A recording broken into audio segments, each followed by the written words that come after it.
Então, lá. Oi, gente. Esse é o Dedo de Prosa, um podcast de cultura popular que faz parte do projeto da Cor de Cobre, da Clarim Companhia de Dança. E é um projeto que foi contemplado na 30ª edição do Fomento à Dança da cidade de São Paulo. E nessa edição a gente está focando nos mestres e mestras e brincantes do Bumba Meu Boi São Luís do Maranhão, que é objeto de pesquisa desse trabalho. Também é importante falar que o Dedo de Prosa ele foi inspirado na coleção Memórias de Velhos, Memória Oral da Cultura Popular Maranhense, de 2008, a partir de um trecho da apresentação da pesquisadora Maria Micol. E aí, Vivi, com você, essa parte. Sim. Tem um trecho da apresentação da Maria Micol e também tem um trecho do prefácio assinado pelo Joãozinho Ribeiro, que quando a gente começou a fazer pesquisa, naquele tempo em que nós viemos aqui, conversamos com vocês, a gente se deparou com esse texto e foi daí que veio essa ideia de fazer o podcast. É meio como se essas falas fossem a essência desse podcast, do que a gente quer alcançar com ele, né? Então, que diz o seguinte: ela está falando sobre a coletânea, né, o que essa coletânea fez, e, nessa perspectiva, os grupos populares deixam de ser tratados como objetos e assumem a condição de sujeitos de uma história, colocando em cena os atores, às vezes anônimos, que efetivamente dela participam. Também procura reconhecer o valor inestimável das suas experiências no desenrolar dos acontecimentos. Sim, e no prefácio é esse por outro lado? Para mim é muito real isso. Vai os dois. Sim, aí no prefácio diz: por outro lado, a memória coletiva só pode existir enquanto vivência, isso é, enquanto prática que se manifesta no cotidiano das pessoas. Depoimentos preciosos de pessoas que não só testemunharam episódios descritos, mas igualmente foram personagem deles. São, portanto, ao mesmo tempo declarantes e prova dos fatos narrados. O que a gente quer dizer com isso, assim, para eu ser mais específica e explícita? Naquele tempo em que foi feita essa coletânea, esse era o jeito de recolher esses depoimentos e divulgar, etc. Hoje a gente tem essa ferramenta do podcast e, tanto quanto aqui no Memória de Velhos, inspirado nele, o nosso objetivo é mostrar as pessoas que fazem o boi. Vocês são memória viva, vocês são o objeto que as pessoas vêm estudar, vêm apreciar, mas vocês são os fazedores, porque quando a gente fala o boi de morros, mas o que é o boi de morros, senão as pessoas que fazem? E quem são essas pessoas? A nossa vontade, é claro, era entrevistar todo mundo, né? Todos, para saber o que cada um pode dizer sobre a sua perspectiva de brincante. Mas vocês ficam aqui como representantes dessas pessoas, enquanto a gente não pode realizar esse sonho aí. Antes de passar a bola para vocês e fazer a apresentação, eu preciso agradecer a coordenação do Museu da Casa Junhozinho, onde a gente está fazendo a gravação na pessoa do seu Jandir Gonçalves e a toda a sua equipe, tá bom?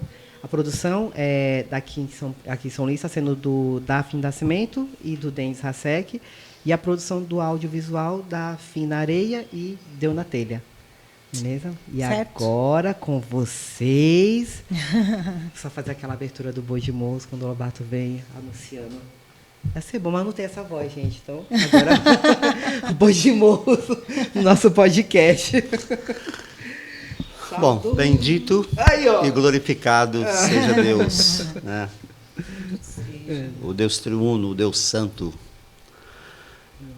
E que a gente sempre acrescenta, Ele que é o Senhor da vida, Ele que é o Senhor da festa, Ele que é o Senhor da dança, né?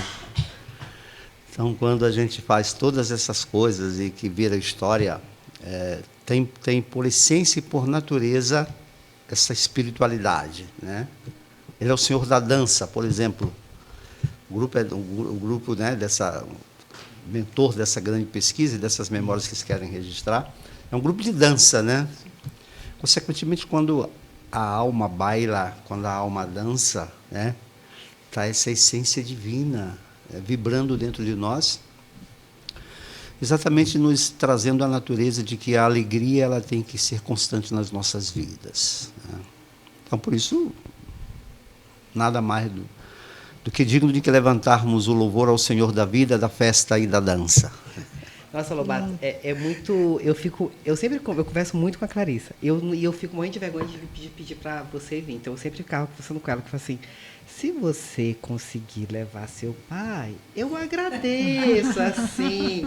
Eu fico muito feliz de estar deixando esse registro hoje, estando com você e com a Clarissa, que é a pessoa que eu sempre vejo que me ajuda muito quando eu preciso de qualquer coisa do boi. E sempre é uma pessoa que eu tenho um contato. E está hoje realizando a gravação desse podcast, estando com vocês dois. Eu fico muito, muito, muito feliz. Assim. Muito, muito obrigado mesmo por vocês terem topado vir. Tá bom? Eu já fiquei imaginando quando que você vir, eu falei, ele vai fazer aquela abertura que ele faz nos arraiais. Eu falei assim, coisa... Mas, obrigado, eu esperava isso, sim, toda essa poesia, e é isso. Muito obrigada. Desculpa cortar, acho importante a gente dizer para as pessoas, né, que quem está aqui são esses líderes do Boi de Morros, que é a Clarissa e o seu Lobato, pai e filha, né, desse boi de sotaque de orquestra. E a gente queria saber, assim, rapidamente, quando que foi fundado o boi e como foi, por quem foi, rapidamente, porque quando eu falo rapidamente é porque vocês já dão muitas entrevistas, tem muitos documentários, etc. Mas a gente sabe que algumas pessoas que vão assistir nunca ouviram falar, não sabem nada, então a gente pede um resumozinho, se for possível. Bom, eu sou José Carlos Muniz Lobato e que, de alguma forma, acabou ficando o sobrenome Lobato, né, aí na história da cultura. E tenho uma participação um pouquinho nessa história, já que eu adentro ela ao longo do tempo, né? Não sou iniciador dessa história e nem era apreciador dela, né? Mas uma energia muito forte me envolveu, me levou e acabei adentrando esse mundo mágico do Bumba Meu Boi, né? Estou aqui acompanhado da minha filha, que pode começar a narrar um pouquinho de toda essa história. O Boi de Morros, ele começa em 1976.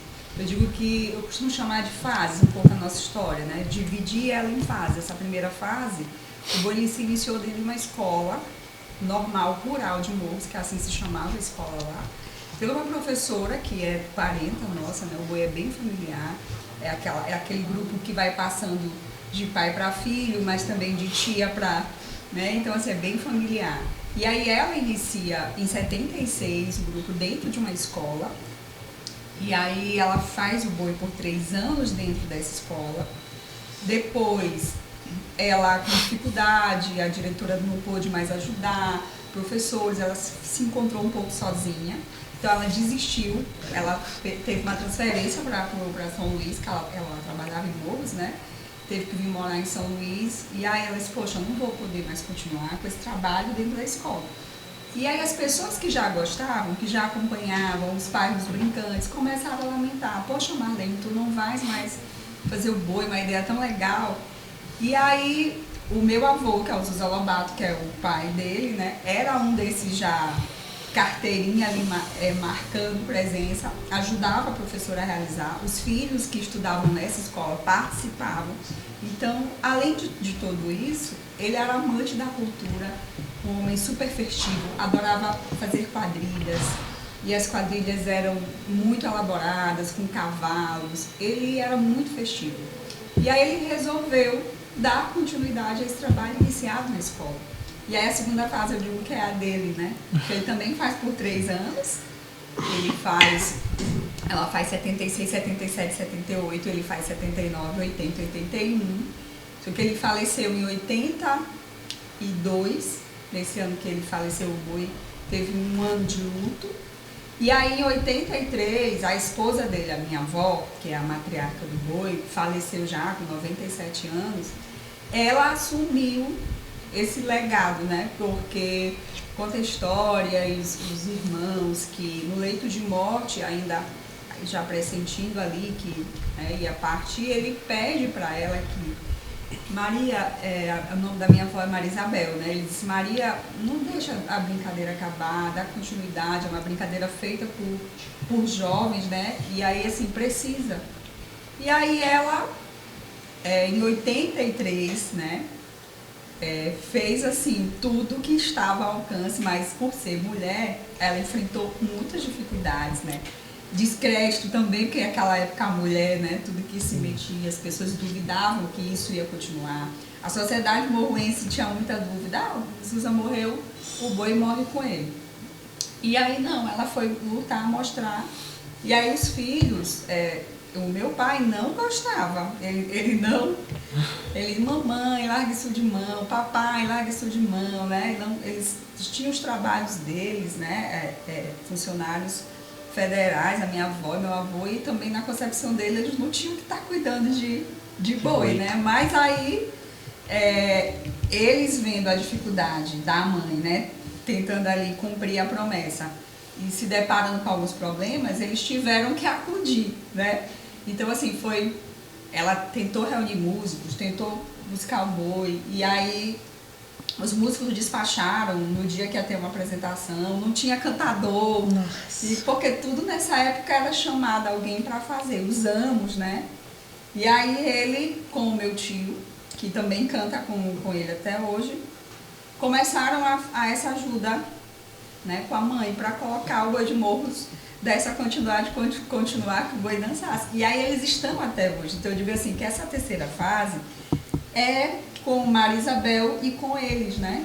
E aí Lobato traz, vem desde 83, quando ela assume, eles também assumem junto com a mãe esse papel, né? Então isso é um pouquinho assim da nossa história, né? Sim. Nossa. E estamos aí até hoje, né? São 40, vamos fazer agora, dia 23 de junho, 46 anos de existência, né? O boi. Ano passado era uma data jubileu de Safira, a gente quis comemorar, mesmo com a pandemia, porque é uma história linda, mas aí a gente fez dentro das possibilidades, né? Como a gente, lives e tal. E aí esse ano já é 46, né? Se Deus nos permitir, se as coisas melhorarem, amém. Acreditamos que sim, talvez nosso São João retorne aí com força total. Então é nesse tripé, né? Escola Normal, Zusa Lobato e o filho de Zusa Lobato, que se estrutura e se monta e que agora essa história tem continuidade. Sim, sim. Quando você pegou, você tinha quantos anos? Em 83? Foi quando você tinha quantos anos nessa época? Faz a matemática aí, eu nasci em 55. Cadê essa danada? Quem tem a calculadora aí? 55 para 83. Rapidinho, só para... 55 para 85 é 30, então era 28. Nessa... Né? 27, 28. Rapidinho aí, galera. E já era... Na frente? Aê. E você já era casado, já tinha filhos, você e seu irmão? Já tinham as suas famílias ou vocês... Casados, já eram casados? Já com na realidade, os nossos casamentos lá são sempre em família, né? Primo com primo. Somos muito consanguíneos, a gente segue até uma literatura patriarcal bíblica, né, de conservar o núcleo santo. Então, é lógico que não tem essa leitura que eu estou fazendo aqui, mas eu quero brincar um pouquinho disso, né, porque a gente foi se amando, morando tudo no mesmo bairro, tudo muito próximo, né, uma cidade esquecida do resto do mundo, que Morros era super desconhecida, cidadezinha lá no interior do Maranhão, né? Então não tinha para onde correr, você tinha que namorar as meninas dali, né? Casar com as meninas dali, e as mais próximas eram as primas, né? As que estavam mais no dia a dia das nossas vidas. Sim. Então, parte da nossa família, ela segue esse tradicional. E mais bonito ainda, essa turma toda dançou no boi, se misturou no boi, nessa cultura, né?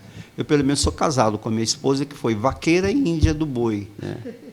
Aí depois depois disso, já casados, eu me torno amo do boi, né? Que não gostava, e me torno amo do boi. E assim nós vamos se entrelaçando. A professora que funda o boi casa com o irmão meu, né? Que é o que canta com que é o que canta comigo, né? Que também são primos, né? E então a coisa foi permanecendo ali, além de familiar, dentro da cultura também é quase que a mesma história, as mesmas paixões, né? O mesmo carinho, o mesmo amor, o mesmo zelo, né? Não se tinha muito o que fazer, então era um lazer para nós, assim, para eles, que eu era meio averso à coisa, né? Fantástica. Entendi. Você quer continuar? Eu ia perguntar se a gente vai nessa daqui. Sim. A gente pede para a pessoa meio que falar um pouco de como foi a sua trajetória, a infância, a formação, até chegar esse momento, assim, dos principais pontos que a gente deixa registrado. Isso eu vou antecipar aqui, a abertura de um livro, de um prefácio que eu estou fazendo, viu? Eu vou concorrer com Memória de Velhos aí com vocês, aí, com esse projeto de vocês. Na realidade, a minha infância ela é feita dentro de um ambiente familiar que me leva para uma direção educacional, religiosa muito forte, né? Então, a Igreja Católica, o Monsenhor, na época, Carlos Bacelar, ele era de uma influência muito grande no estado do Maranhão e tinha feito uma opção de residir em Morros, né? E lá ele desenvolveu um trabalho religioso muito forte, muito bonito, onde, inclusive, parte do Maranhão migrava para lá, né? Para estudar, né? Então, a gente nasce... Nessa escola que o boi nasce. É tudo a mesma escola. Entendi. Então, dentro dessa formação, a gente vindo de uma família, os meus pais tinham uma condição boa para onde vivíamos, né, já que eram funcionários federais, um era do Correio, o outro era do IBGE. Então, nós tínhamos uma condição boa, e além dessa educação voltada para a religiosidade, e onde exatamente eu vou me envolver muito fortemente, essa inspiração da minha saudação que fiz, né, eu tento viver isso no dia a dia, né, então, vem daí. Então, uma infância muito feliz, um menino que gostava de bola, fui craque na bola, né? E depois de música, cercado de rios, de uma natureza exuberante, que é a nossa linda cidade de Morros, rios famosíssimos como o Rio Una, o Rio Muni, cachoeiras maravilhosas. Então, assim, uma infância de muita felicidade, né? E cercado de uma família numerosa. Nós éramos 13 filhos. A mamãe teve um pouco mais, né? Teve 16, mas quando eu vim, nós éramos 13 filhos vivos, né? Dividindo ali a grande casa, dividindo o bairro. Enfim, olha só, para uma criança, bola, estudo, rio, quer coisa melhor? Família, amigo, ixi, que coisa, né? Então, a minha infância foi assim, cercada de muita alegria, de muita felicidade. E aí recebi, né, bem aí, porque disse que a educação mesmo é família, né, dos meus pais, esse primeiro grande alicerce, que inclusive é esse alicerce religioso que carrego comigo até hoje. E aí você, sobre trabalho, assim, ocupação em relação a trabalho, você sempre se dedicou só ao boi ou você teve alguns trabalhos? Não, ou a minha história também? Ela vai totalmente paralela e divergente a essa coisa do boi. No começo. Então, eu me envolvi muito cedo nessa coisa da igreja. A minha mãe, ela tem uma veia musical muito forte, então ela fazia reis, ela fazia pastores, ela fazia dramas, né? Então, ela dentro dessa veia artística e musical, ela um dia quis que eu aprendesse a tocar violão, né? E eu então aprendi do meu avô, né, que já veio também, uma veia musical muito forte na família. Aprendi do meu avô Carlos Ferreira a tocar esse violão. E essa arte eu comecei a desenvolver, apaixonado aí pela Jovem Guarda, né? Roberto Carlos, Aguinaldo Timóteo, Gerry Adriane, né? Fui aprendendo ali as primeiras músicas e depois o Padre Zezinho, que teve uma influência muito forte no desenvolvimento dessa minha musicalidade, porque com o Padre Zezinho eu consegui fazer as primeiras missas tocadas na cidade de Morros. Quando eu falava ainda há pouco do Monsenhor Carlos Bacelar, ele era um padre muito tradicional e não permitia ainda essa abertura. A Igreja Católica ainda não tinha essa abertura de você levar instrumentos, né?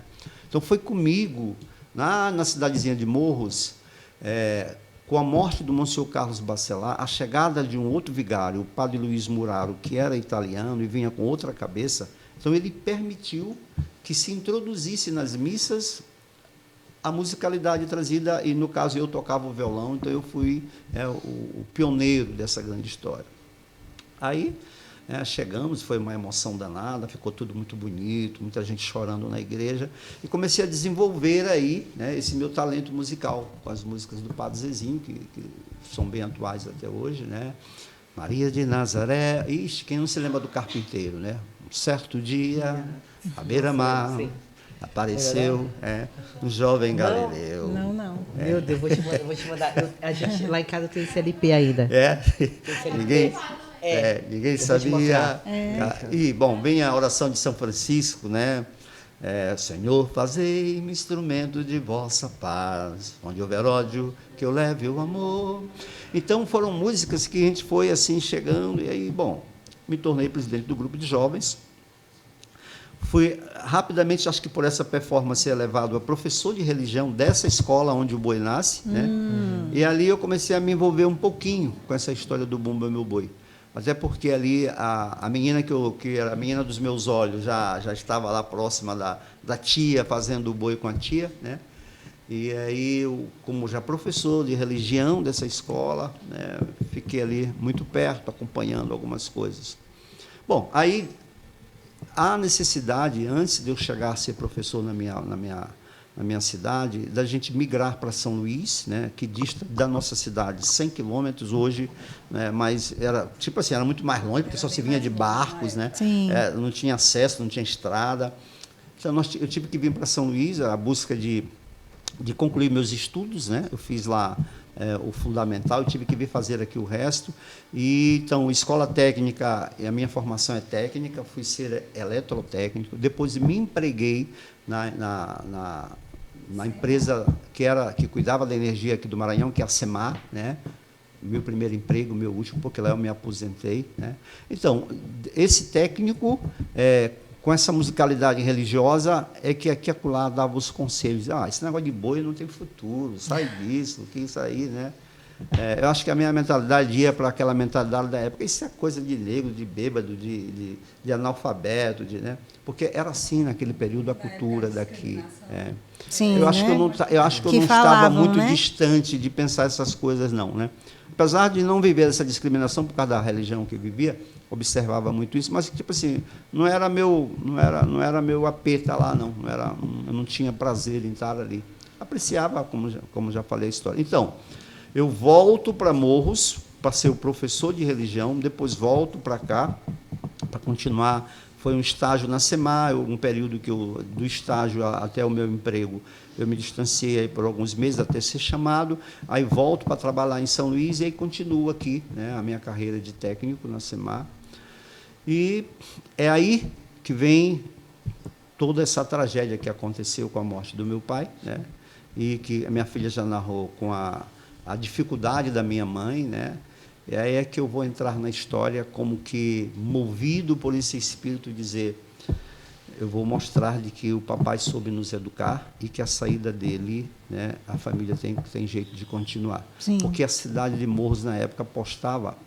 E é uma teoria que até hoje dizem, né, quando o esteio da casa cai, acaba a casa, né? A casa Sim. cai. Então, o esteio da casa tinha morrido, o velho Zusa tinha morrido, então, não tinha futuro, nada do que a família pudesse querer projetar e fazer. E aquilo me moveu muito, né? Eu disse, não, vamos provar que, né, ele soube nos educar, que o amor entre nós ainda é muito forte e que nós vamos dar conta desse recado. Então, era muito curioso as pessoas dizerem assim, como um técnico, né, como um cara voltado para ser técnico, eletricidade, consegue depois ser sensível à cultura, né? Mas eu já tinha aquilo Você dentro já de era mim, sensível por causa antes, da música, né? né? Que já brotava dentro de mim, dentro dessa outra linha. Você não se resumia à sua profissão, né? Você era mais que sua Exatamente, profissão. E você, Clarissa? Você. Ele teve 6 filhos, eu sou a primogênita, né? E aí, então, desde criança, eu já vivi diferente dele, né? Mas desde criança a gente já viveu essa espiritualidade do boi.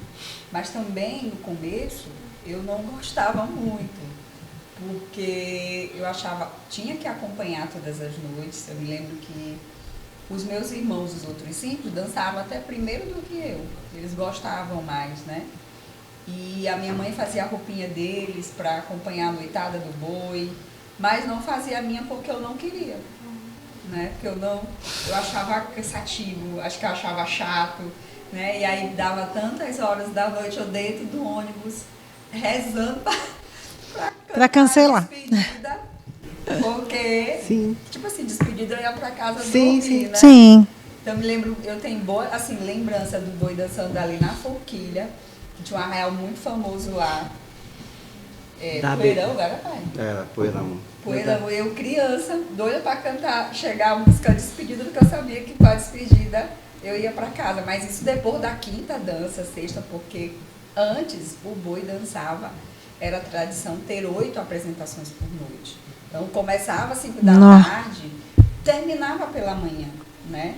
Então era a noite inteira. Então acho que para uma criança, né, às vezes sair, quando chegava o mês de junho, por ele ter tomado conta do boi e ter dado continuidade, era assim esse mês de junho, São João, muito movimento, casa cheia. Sim. Né? Você às vezes também não tem um pouco de privacidade, né?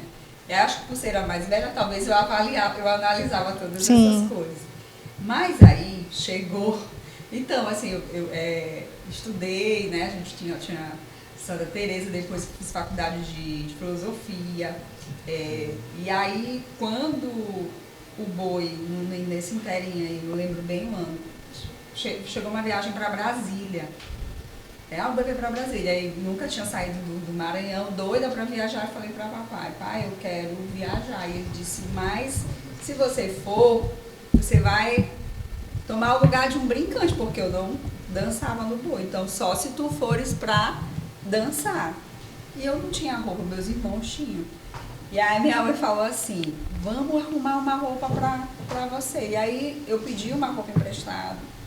Então assim, meu primeiro contato, porque hoje eu cuido também do boi com meu pai, faço um pouco de tudo, mas sou vaqueira, danço, participo. Sim. E foi assim que começou, porque com essa roupa emprestada que eu peguei para ir a Brasília, e lá em Brasília eu tive que dançar.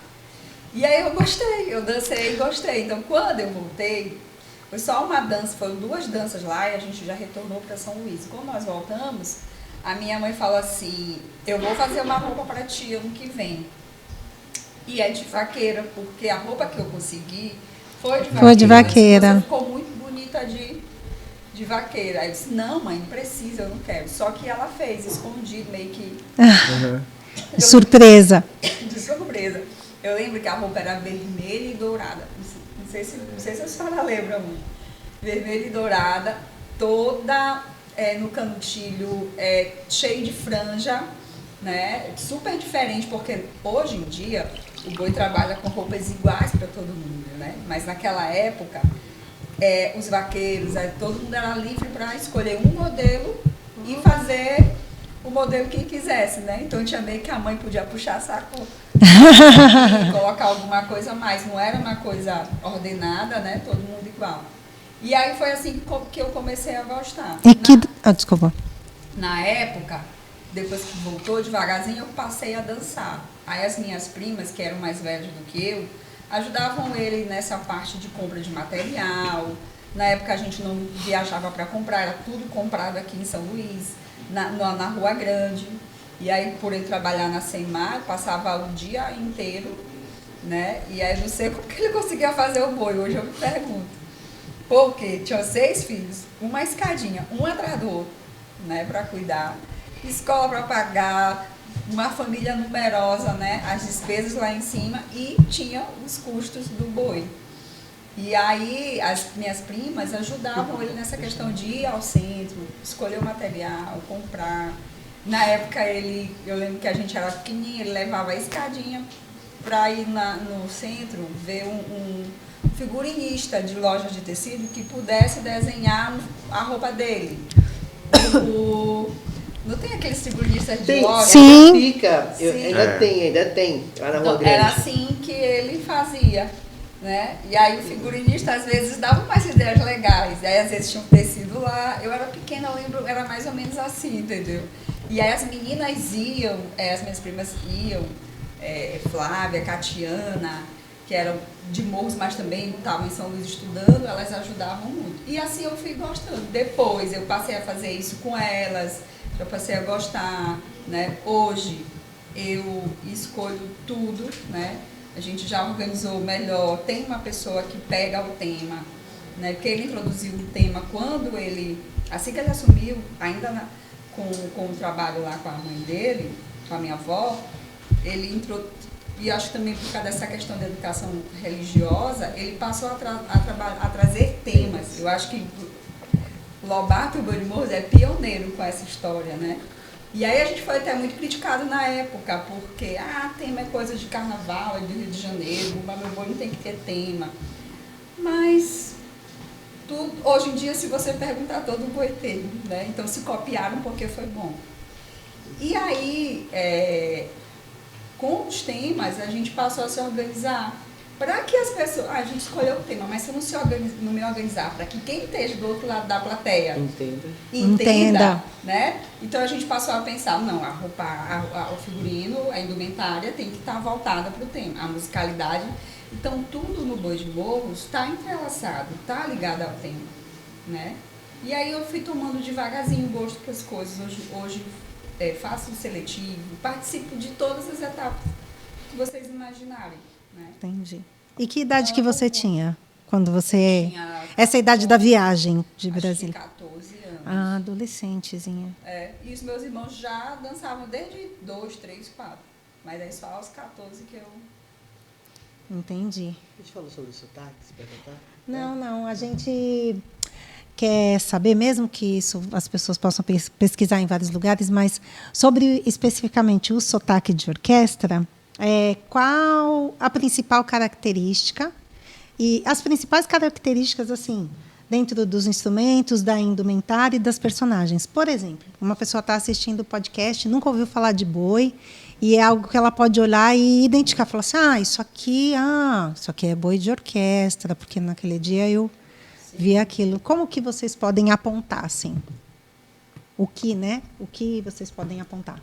Uma das principais características do boi de orquestra é a sua indumentária, né? Por exemplo, a minha indumentária, o meu chapéu é o chapéu de corfo, que eles chamam, que nenhum outro sotaque usa, né? Que é o chapéu gaiola. Então, uma das características é o brilho dos canutilhos e da orquestra. O canutilho até que se mistura nos outros, né? Mas... com desenhos totalmente diferenciados.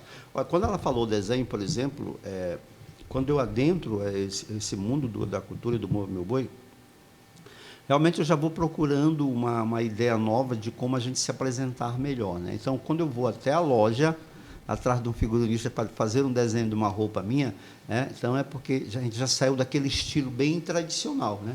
Que você tinha lá um colete, que faz parte dessa indumentária que eu estou falando, né?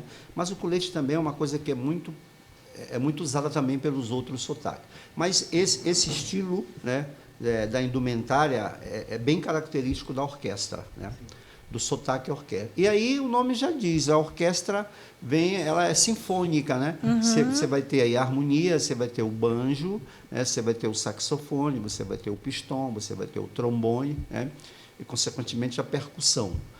Os tambores são um pouco diferenciados dos tradicionais, que vem aí. Também são formatos, né, que aqui e acolá se diferenciam, né? A musicalidade, né? A puxada, né? Eu acredito até que uma das coisas que é muito parecido o sotaque da orquestra na batida forte da zabumba, onde se assimila um pouquinho ao samba e ao reggae, né? Que tem também sempre uma pancada forte, né? A orquestra também tem, o sotaque orquestra também tem essa marcação forte da zabumba, né? Ou do bombo, como no sotaque a gente chama, né? Então, eu acho que uma das principais características é exatamente essa forma de se vestir, né? De bailar, porque se o ritmo é diferente, se o sotaque, se a orquestra toca diferente, né? É o único que tem instrumento, vamos assim colocar, apesar de que aqui e lá há algumas introduções de alguns cantos de outros sotaques com o musical, mas nesse estilo bem próprio nosso, né, de instrumentais ali tocando, com percussões, né, e a dança, e esse jeito que vai nos diferenciar realmente dos outros sotaques. E dentro dos bois de sotaque de orquestra, o que vocês podem apontar como uma característica marcante do Boi de Morros?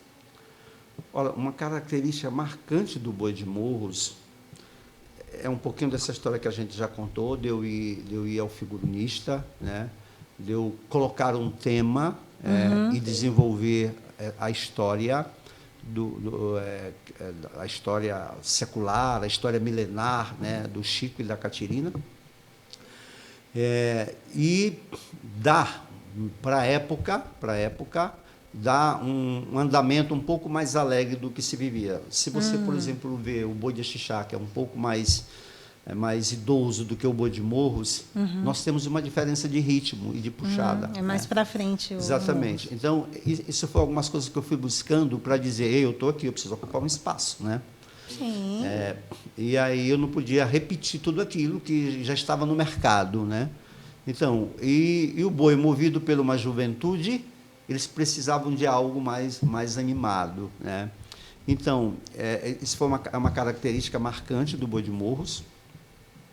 É lógico que depois que a gente faz isso, outros bois vão fazer, e aí fazem até mais também, acho que na mesma linha. Eu também preciso também ocupar, e fazem mais acelerado Sim. ainda, né? E fazem mais puxado. Mas característica marcante, nós temos essa puxada forte do munhim. Estamos lá, Morros, Axixá, mas a gente sempre estava ali. E uma característica que me diferenciava de Axixá mesmo era o formato de como a gente fazia as nossas toadas. As minhas letras já eram voltadas para uma mensagem, né? Não era só mais cantar a morena, a lua cheia, eu já cantava para era um boi que vinha de estudantes, né? Então as letras já iam para uma linha, né? Era um contexto ou político, ou social, ou religioso, né?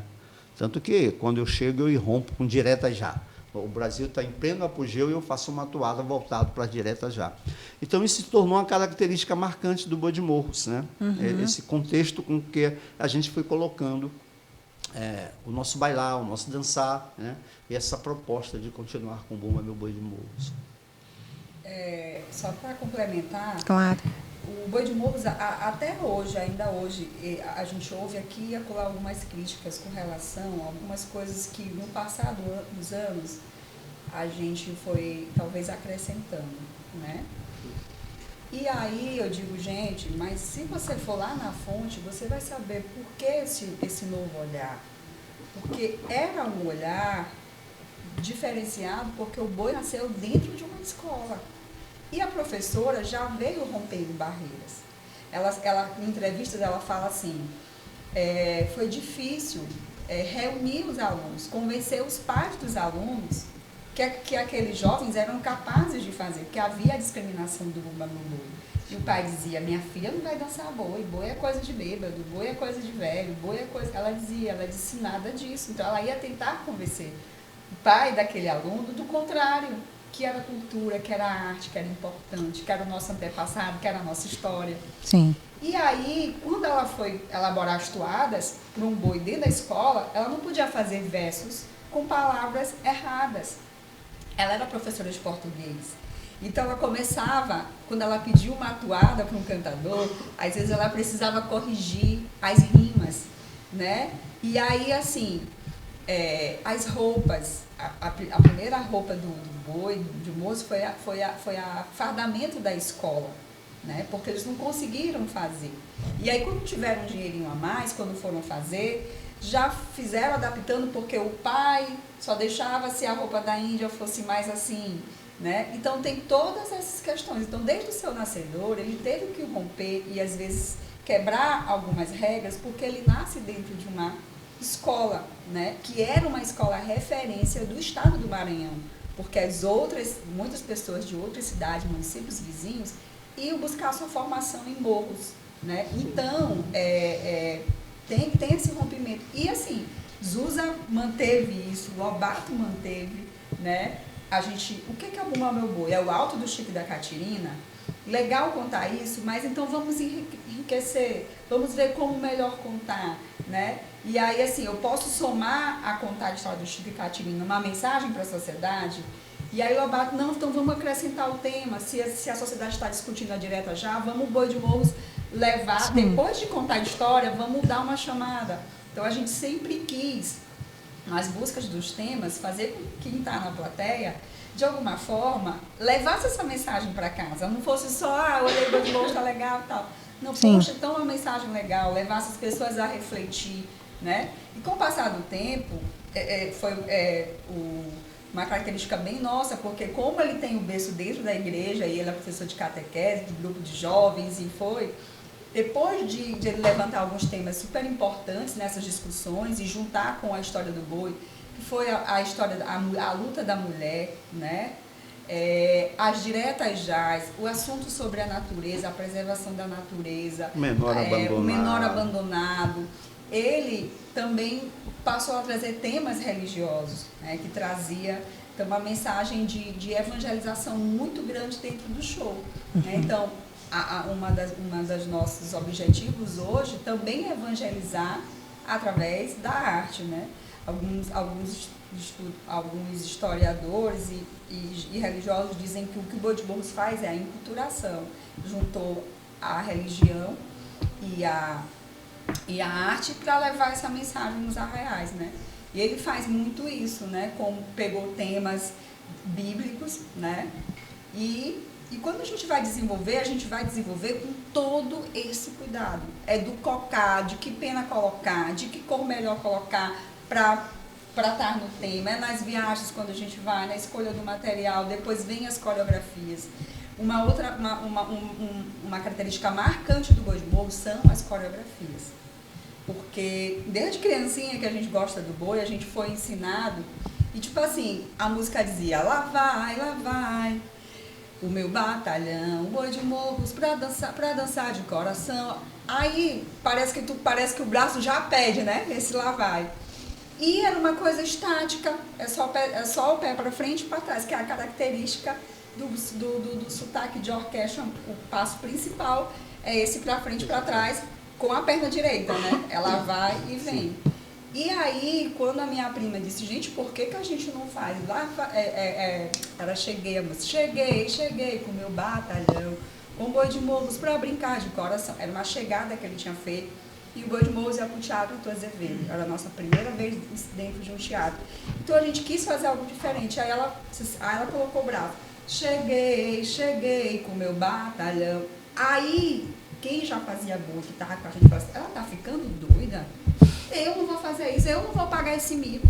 Ela está inventando demais. Não tem que ter esse braço. Não tem que ter. A gente enfrentou a dificuldade de convencer as pessoas que aqui e acolá era preciso colocar algo mais para enriquecer, que a música pedia, né? E aí a gente começou a trabalhar coreografias. E aí foi com os nossos vaqueiros, com as nossas índias e devagarzinho. O vaqueiro de fita, ele é um vaqueiro que ele fica no cordão, né? Na formação do boi, ele fica aqui na lateral, a índia fica atrás fechando um retângulo. Essa é a formação tradicional de boi, pelo menos o sotaque de orquestra, né? E aí a gente começou a sair disso. Não, por que a gente tem que passar 1 hora de show no mesmo lugar, fazendo o mesmo movimento? Não, bora mexer. A gente começou a trazer a índia, que só ficava lá atrás para a lateral, começou a fazer trocas. Então, as coreografias é uma marca muito forte do Boi de Morros e algumas inovações, né, com relação a essa coisa do tema. Acelerou um pouquinho a questão da musicalidade, da batida, com relação aos bois que já existiam na época na região do Munim. E aqui e acolá a gente vai mais preservando, diz assim, mas vocês... Não, a gente mantém a história. O alto, a história do Chico Cativira é diferente de alguns outros grupos que tiraram isso do show, né, das apresentações. Mas na verdade, na época, nem já tinha sumido essa história do... Eles chamavam de os preto velhos. Comédia. Né? E era uma comédia. E a comédia vinha ali como uma sátira, vinha como uma coisa de qualquer outro formato, né?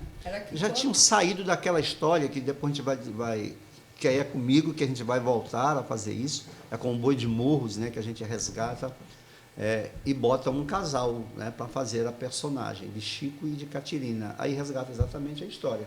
E aí, em volta dela, dessa história que fazemos tudo isso. Olha só que eu lendo um livro do Américo Azevedo, desculpa aqui citá-lo, mas é um dos nossos referenciais do Maranhão, daquela época, ele dizia, exatamente, ele dizia no seu livro que o sotaque orquestra era um sotaque fadado a acabar por conta dessa mesmice, dessa coisa muito para lá, para cá, que não tinha muita animosidade.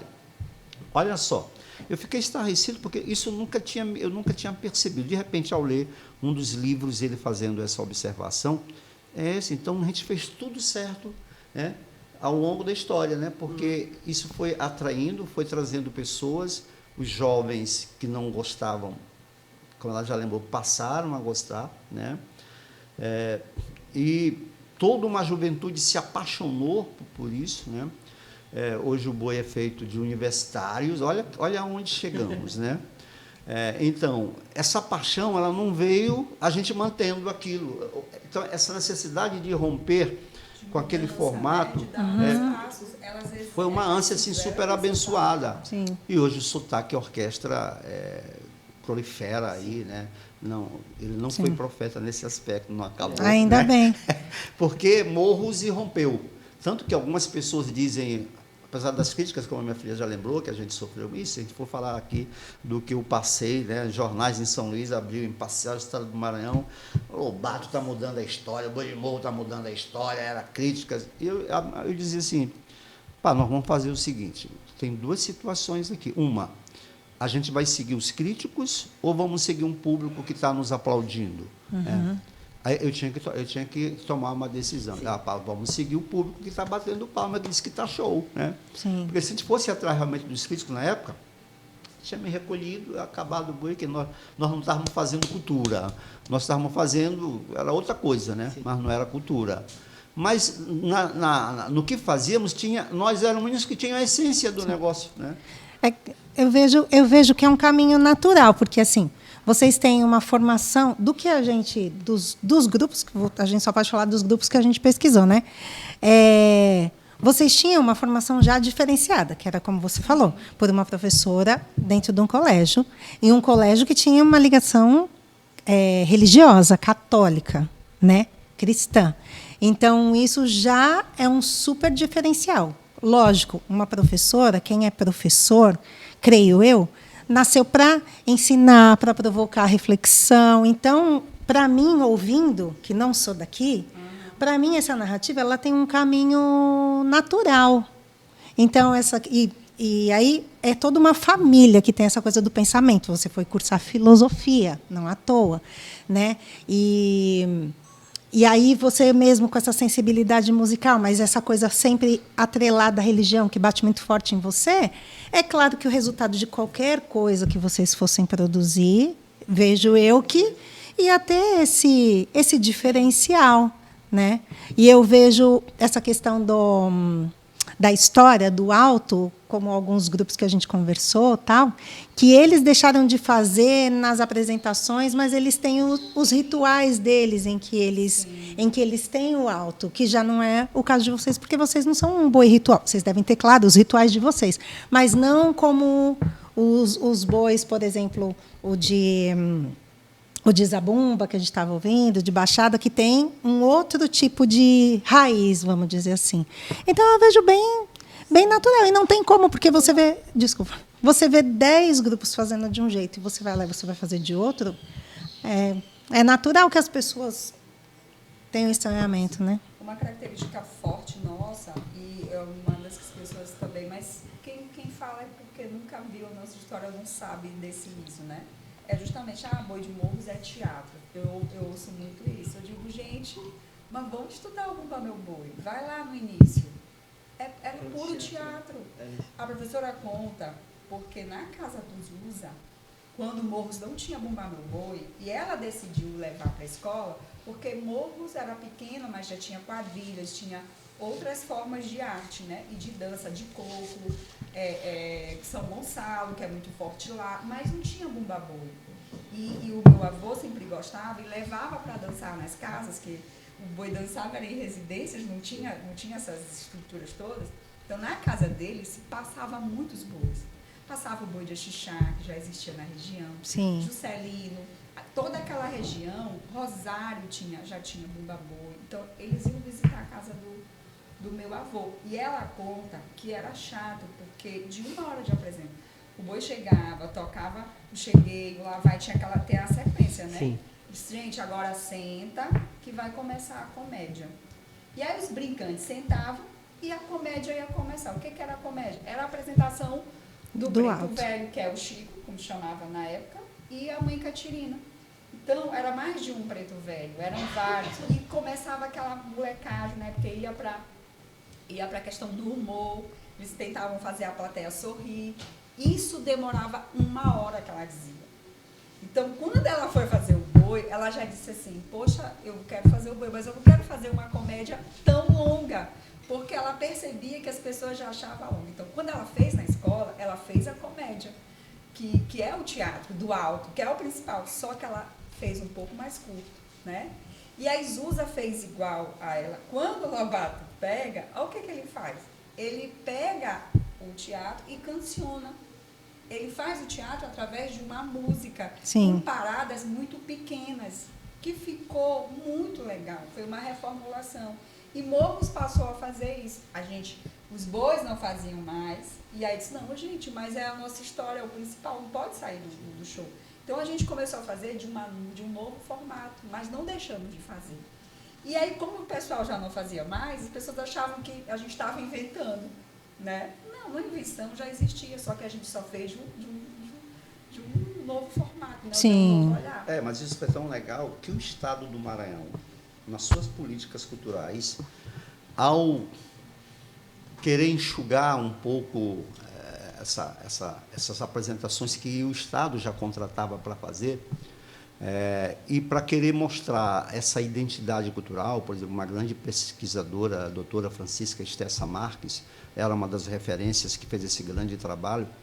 Então, o Estado colocou uma condição para que os bois de orquestra, que eles chamavam de Grupo A, todos seguissem o padrão do Boi de Morros. Então, todos passaram a ter Chico e Catirina no seu elenco. Apesar de não fazer igual a gente, de não desenvolver como a gente desenvolve, né? Mas, veja bem, a gente passou a ser referência em tudo, né?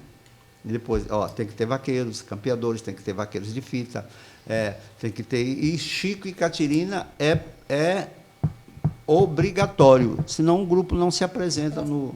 Nos editais, que depois começou a se trabalhar dessa forma, né, começou a se pedir, porque o Maranhão se tornou um polo a receber turistas, né?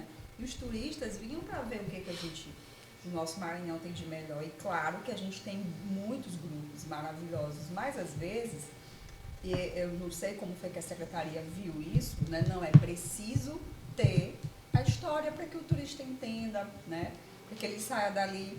E aí, realmente, teve alguns anos que foi meio que exigido pela secretaria que os grupos tivessem esse alto, né, dentro dos seus shows. Mas hoje não é mais exigido. Então, aí, depois disso, todo mundo tem. ficou, né? Então, hoje todo mundo tem. Ah, entendi. Fiquei pensando aqui, Lobato, teria alguma coisa que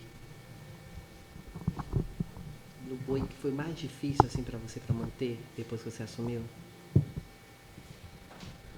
Na realidade, tudo era muito difícil, como minha filha está até dizendo aqui, que ela disse que nem sabe como eu conseguia fazer, né?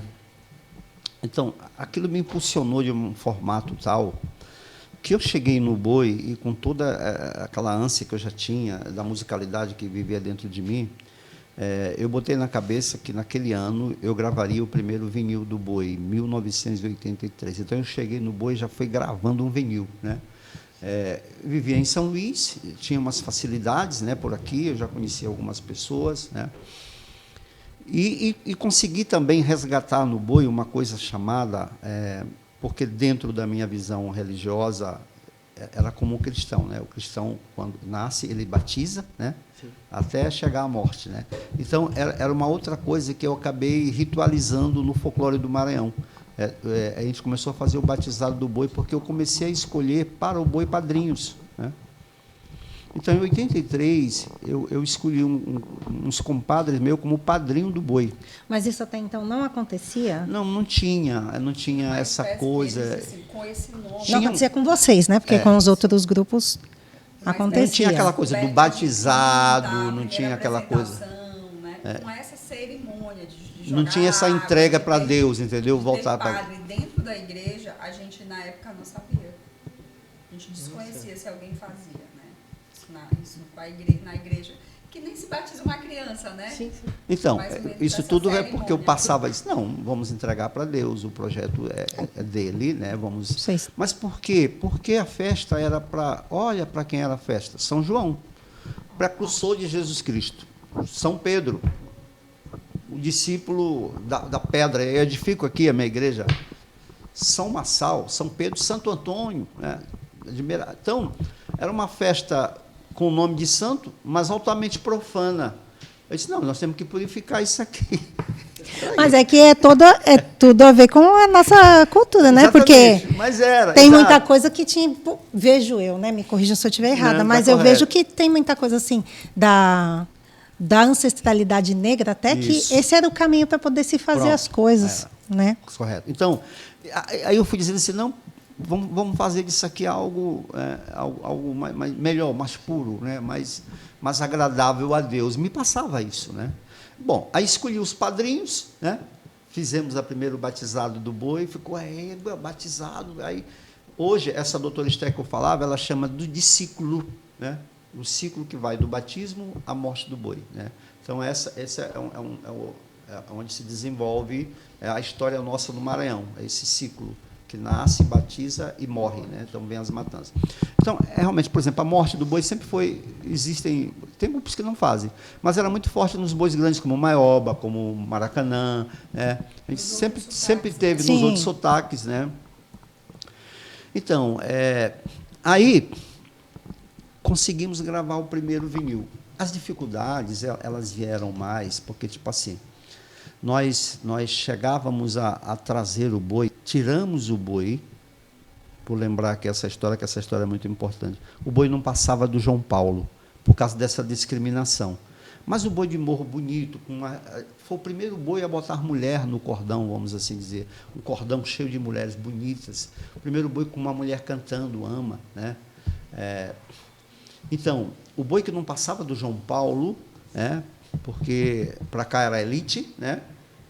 João Paulo é um lugar. Exato, é um bairro. Onde é tradicional, tem uns dias que os bois de vários sotaques amanhecem lá.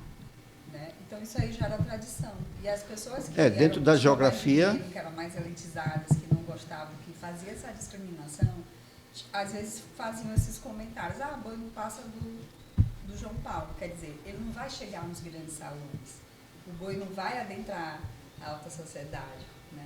Era então, a aposta de muitos na época. Sim, a nossa dificuldade maior, Kelsey, foi exatamente essa. Quando a gente vai rompendo essas barreiras, que a gente consegue chegar aos salões, como, por exemplo, do Lítero, Salão do Casino, os clubes famosos da época. Jaguarema, né? Lítero.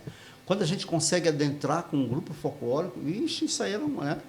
Então, começa a despertar toda né, na cabeça de outros. Então, a minha maior dificuldade foi, por exemplo, ao gravar o primeiro vinil, como trazer para o mercado, né? Como fazer isso em São Paulo, porque não gravava-se aqui. Né?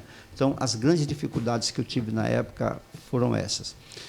Eu trabalhava mais esse lado. A minha mãe, em Morros, ela conseguia o outro lado, que era de casa em casa pedir os brincantes. Né? Então, nós sempre tínhamos um elenco sempre muito forte, né? Então, eu trabalhava esse outro lado do grupo. Né? Produtor. E quando cheguei, né? Já cheguei com uma produção forte, o primeiro vinil do boi. Né? Era na época das diretas. Ixi, foi assim show. Ganhamos o primeiro festival de toadas com as diretas já, onde o boi chegava, lá vem o boi das diretas, era um boi super jovem, bonito, moderno. Né? Então, a minha maior dificuldade foi exatamente ao adentrar esse novo mundo, né? Você comercializar isso, né? Aí nós tivemos uma grande dificuldade com esse produtor do primeiro vinil, né? Ele reteve o vinil, né? E aí não, só se for não sei quanto, aí o padrinho teve que se rebolar, que para nós foi muito importante essa coisa dos padrinhos, né? Eles foram importantíssimos demais nessa conquista. O saudoso Dedequinho, que já faleceu, a professora Nena ainda está viva, foram os primeiros padrinhos do boi, né? Então, a gente conseguia, liberar o vinil, né? Mas as minhas maiores dificuldades foram nessa linha, né? E as outras, a gente, pelo amor, rompia facilmente, né? Por exemplo, o boi agora vinha de Morros com aquela dificuldade todinha, e chegava aqui num dia, voltava no outro, e eu passei a ficar com o boi aqui mais de uma semana, 15 dias, daqui a pouco foi para meio. E como manter um grupo desse do interior tão distante de uma capital? Sim. Aí nós conseguíamos já pelas amizades, eu hospedava o pessoal no quartel, no Pirapora, quer dizer, o 24BC abria para hospedar um grupo folclórico. Então, nós começamos nas nossas casas mesmo, aqui dos nossos parentes. Não, vamos ficar aqui. Mas, tipo assim, foi a mesma dificuldade. Para Lobato, tu é doido. Quando a gente foi para a Europa, a gente passar 2 meses, tu é louco, um grupo desse lá, numa distância dessa, né, passar esse tempo todo. Então, a gente vinha do interior e aí começamos, então, a ficar aqui. A Suma era um outro local, né? Aí ficamos, nós não vamos para São Luís para dançar uma noite e vir embora, que não tinha muito sentido. Então, começamos a permanecer, a adentrar salões, a ir em outras regiões, e o boi foi se proliferando.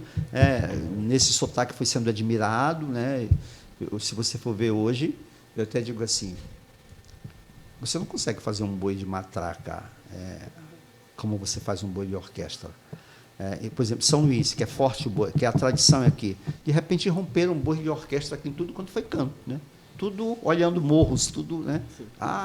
Ficou bonito, é legal, vamos embora, e fazer aqui poxa, mas não era a tradição da ilha. Era a tradição da nossa região do Munim. Que era a tradição da região do Munim, né? né? São Luís reúne muito sotaque de orquestra. Então, aí essas dificuldades foram superadas assim de uma forma muito humana, muito amor. Isso é uma das coisas que sempre nos moveu. O boi de morro sempre foi movido pelo amor, né? Os cachês do boi são para músicos, são para profissionais. Nessa parte era amor à arte mesmo, que é vivida até hoje, né? Sim. É vivida até hoje. Eu vejo assim que, pelo que você falou no início sobre a música, essa coisa dessa proximidade com o samba, o reggae, e essa preocupação não, mas esse olhar voltado para o público, eu acho que isso faz com que tenha esse casamento de vocês produzirem coisas e o público em geral, né, ter uma coisa mais aceita. Não sei se eu digo isso por ser mais familiar, né? Então é uma levada que tipo as pessoas vão indo nessa coisa do reggae, que é muito popular aqui, então ele tem essa levadinha, não sei, é uma impressão que eu tenho agora, né? Porque realmente o sotaque de orquestra, quer dizer, eu gosto de todos, né? Mas tem essa coisa do tchará, né? É muito bacana alegre, mesmo. Né? Não tem como você ficar parado, né?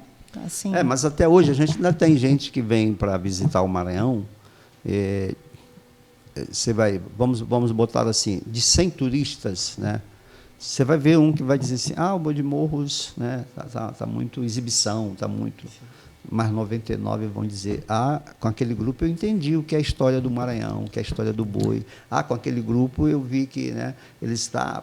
Outros vai dizer, o Lobato fala muito, esse negócio de enredo. Mas outros, quer dizer, então 90% vai. Ficou legal, bacana, tal. Eu prefiro ver aquele lá da não sei da quanta, que eu não vou citar nomes aqui para não, né? Porque eu quero saber o caboclo lá com aquele charuto eu só quero, quer dizer, para ele passa-se o folclore e aquilo, aquela pessoa fazendo aquilo ali, que para nós isso não. A gente acha até bonito, né? Porque é a alma dele, como a gente falava da dança no início. E é a raiz também, né? Raiz. Tanto quanto o outro, né? É bonito, né? Mas a gente vê essa diferenciação nas pessoas que nos observam, como você estava falando, né? Eu acho que é uma coisa mais popular, assim, que o que eu vejo, eu também, enquanto pesquisadora, é que tem esse olhar de quem pesquisa, de querer saber a raiz de tudo, né? Então, a gente costuma falar aqui, depois que a gente conversou com o seu Jandir, sobre os 5 principais sotaques do boi aqui em São Luís e um pouco da região, que é o que a gente vem estudando. Mas que tem outras coisas muito diferentes que são feitas só em outras cidades, que nem são muito divulgadas. Então, eu vejo que cada um tem a sua história, como você falou, cada um tem o seu porquê de acontecer, que muitas vezes a pessoa só vem aqui brincar e não faz a menor ideia, né? Mas a gente, como pesquisador, tem que ver a fundo tudo isso. E essas histórias, essa origem, às vezes estão ligadas em religiões diferentes, né? Sim, sim, a formação de vocês é totalmente E aí diferente. os outros grupos, outras religiões, né, fundamentam aquilo que eles fazem. Então, essa pluralidade ela é muito importante, que gera essa diversidade maravilhosa. Sim, e que com faz certeza. um Maranhão incrível, né? Com toda essa pluralidade de arte que a gente tem. A gente está se encaminhando agora para o final. Já acabou. Deixa eu só perguntar uma coisa. Pode. Que eu queria saber, já que vocês têm essa religiosidade tão forte, se vocês têm. Vocês falaram que na época lá da tia tinha a festa de reis, pastoril, né? E vocês ainda têm lá na região? Vocês produzem ou isso? Tem isso. Nós ainda temos. Acabamos de sair agora, né, que com o falecimento da minha mãe, que ela era quem, né, fortemente mantinha, a gente acabou de falar, então, acabamos de sair agora desse período natalino, né, uma outra cunhada minha, né, disse, não, vamos honrar essa memória também de Maria Isabel aqui, vamos puxar. E Que bom. se fez o pastor, né. Então, quem está saindo no pastor? Porque aí advém novamente essa história, né? Os que já cresceram, não vou pagar esse mico, não quero fazer mais isso. Tá. É difícil. A Sempre, filhinha né? dela de 3 anos, é a pastorinha, o outro ali, que a gente está tentando botar uma outra geração para ver para a gente não perder, entendeu? Sim. Mas já tem uma geração intermediária, não quero pagar esse mico aí, não quero não sei o quê. Depois que a gente faz, fica tão bonito, né? É uma cultura tão linda, traz uma mensagem tão bonita. Sim. Né? Mas aí, se a gente for ver, as crianças estão cantando aí, cabeça branca, não sei o quê, cocota no chão, e vai no chão, e sobe, e desce. Está invadindo uma cultura que está tirando toda uma identidade. Né? Sim. E, de repente, nós ainda estamos conseguindo manter fortemente isso lá. A gente tenta, né? Não, ainda bem, pode morrer não. Esse conselho aqui, seria engraçado. Uai, A gente tem uma é você que pergunta- está conduzindo? A gente tem uma pergunta que a gente fala assim, qual que é o conselho que você dá para quem vai te suceder?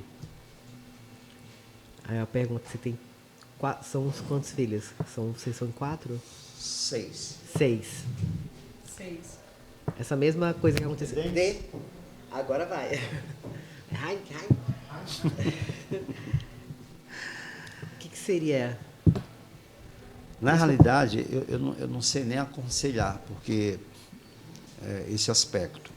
Mas eu poderia, porque tipo assim, foi tão natural a minha entrada nesse mundo, né? Foi por uma exigência tão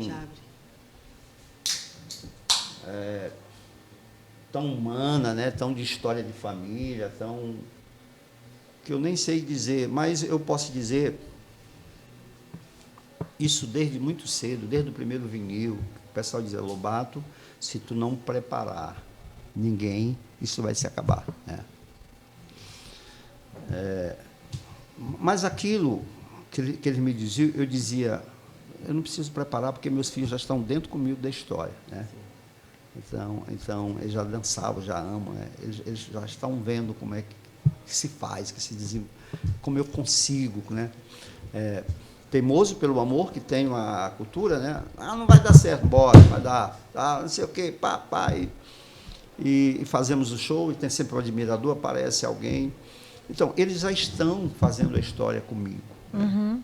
Vai ser natural, você disse. Então, eu acho que vai ser uma sequência natural, né? Porque, tipo assim, o conselho que eu dou é a minha própria demonstração, é o meu próprio ato, a minha forma de viver a cultura. Né? Então, eles estão vendo, eles estão vivendo comigo isso, né? Estão vivenciando comigo. Né? Bonito. Então, acredito que um exemplo fala mais que 1000 palavras, né? O exemplo está ali. Sim, com certeza. Então, o conselho que eu posso dar para eles, estou diante da minha filha, né, e os outros, é de que eles continuem fazendo o que fazem até hoje, e quando eu sair da história, né, quando desencarnar, como se sabe que vai ter que acontecer, né, porque eles já sabem aí o caminho das pedras, como se fala, né, já sabem como conduzir, porque hoje eu já só penso e eles já chegam e já sabem como é. Não, bora, é assim, assado e tal. E Eles só te nós vamos em informam. frente. Eles só te informam o que aconteceu. Você só... E foi mais um. Vamos finalizando, mais alguma última? Não, eu estou pensando assim, já que o Lobato falou sobre isso, e você fala, Clarissa, sobre essa coisa de ser vaqueira, que é muito, né? O seu olho brilha falando sobre isso, tal. Então, o que você pode dizer que uma vaqueira precisa ter? Assim, se, por exemplo, fosse uma menina e fosse perguntar para você, eu quero ser vaqueira, mas o que você acha que eu devo fazer? O que você falaria? Não, isso é primordial para ser uma boa vaqueira. O primordial é o coração explodir de amor pela cultura do Maranhão, pelo Bumba Meu Boi, pelo aquilo que você escolheu amar. Porque tudo que você faz com amor é muito bem feito. Você vai aguentar até o último minuto, a gotinha de suor, o cansaço, né? Noites de sonhos perdidas. É inexplicável, é muito cansativo. Quem não ama, que chega e diz, meu Deus, como é que vocês dançam boi, hein? Porque fisicamente o corpo fica esgotado, né? A mente também. Mas parece que quando a música toca, né? Arrepia tudo. Zera e aí recarrega. Você sai esgotado de um arraial para o outro. Isso. Quando Então, chegou... você tira de letra ali 4, 5, 8 apresentações por noite. No. Né? Então, e aí no outro dia, 5 da tarde, você já está recarregado de novo. Então, é amor. Se não tiver amor, nem... Entendeu? E também, eu queria agradecer a vocês pela oportunidade, né? De levar um pouquinho essa nossa história do Maranhão, de quem faz, de quem está por trás dos bastidores, porque é preciso, é necessário. Às vezes, nem a gente que faz... se sente valorizado, às vezes se sente importante, não tem a dimensão da grandeza que é fazer cultura popular. Sim. Né? E aí, às vezes é preciso você sair um pouco até daqui, conhecer outras culturas, outras pessoas, outras formas de dança, né? como se comporta. E aí você voltar e dizer, poxa, eu sou feliz, eu tenho uma diversidade enorme e eu não sabia. Né? Eu não sabia que o que eu faço é maravilhoso, é incrível. Né? E eu estava falando ontem até, também falando sobre o boi, que uma das coisas quando a gente foi conseguiu viajar, sair do país, sair do Brasil, é ver que no exterior, os países, eles valorizam muito a arte, em todos os seus aspectos. Porque ensinaram para os seus filhos a ver um quadro e olhar a arte. Ver uma poesia e se emocionar. Então, eles têm um momento para aquilo, as famílias reservam. Eu voltei encantada. Né? Aqui, a gente tem tanta coisa linda e a gente não valoriza. Às vezes, a gente não ensina os nossos filhos a gostar, porque a gente acha que é normal. Como o papai falou, às vezes a coisa acontece tão natural que a gente não consegue ter esse estalo, sabe? Da importância, da grandeza que é fazer isso. E às vezes é preciso ver alguém de fora com esse olhar. Ele é maranhense, você não é. Não, sou paulista. Mas eu estava perguntando para ele ontem. Tu conheceste o Boi de Moço? Ele é maranhense, mas o contato dele foi lá em Olímpia. Lá em Olímpia. Festival né? de Olímpia. Pois é. Então às vezes é preciso. Tu estavas numa dança do Pará? Não, eu estava com Tu o veio só produtor. pro Pará quando a gente veio que tu veio no mesmo ônibus da gente. Tu peguei uma carona, não foi? Eu fui como produtor. Eu estava responsável pelo evento lá, sim, pelo tu tava festival. como produtor. Eu pensei que tu estava naquela dança do Pará. Tá Então, trabalhando. assim, é muito importante, sabe, para os fazedores de cultura esse feedback, se sentir valorizado, se sentir importante. Sim. E essa divulgação. Porque o mundo precisa conhecer esse trabalho lindo que a gente tem no Maranhão. Eu tinha um senhor que ele sempre me observava, essa história um pouco que ela está contando, esse Lobato, e daquela coisa, as dificuldades, né, que a gente sabe, e que vê a esperteza em cima de tudo aquilo que a gente monta, que a gente faz, né? Então o mercado foi se abrindo. Aí ele dizia assim, Lobato, faz alguma coisa, isso aí que tu faz, tu tem que avançar, crescer. E pá, ele disse, mas é cultura popular, é Bumba Meu Boi, eu não posso fazer muita coisa. Aí passa um tempo, o diretor do Teatro Arthur Azevedo, na época, Fernando Bicudo, monta um espetáculo no Teatro Arthur Azevedo, viaja o Brasil inteiro faturando em cima da nossa cultura num teatro que a gente fazia na rua.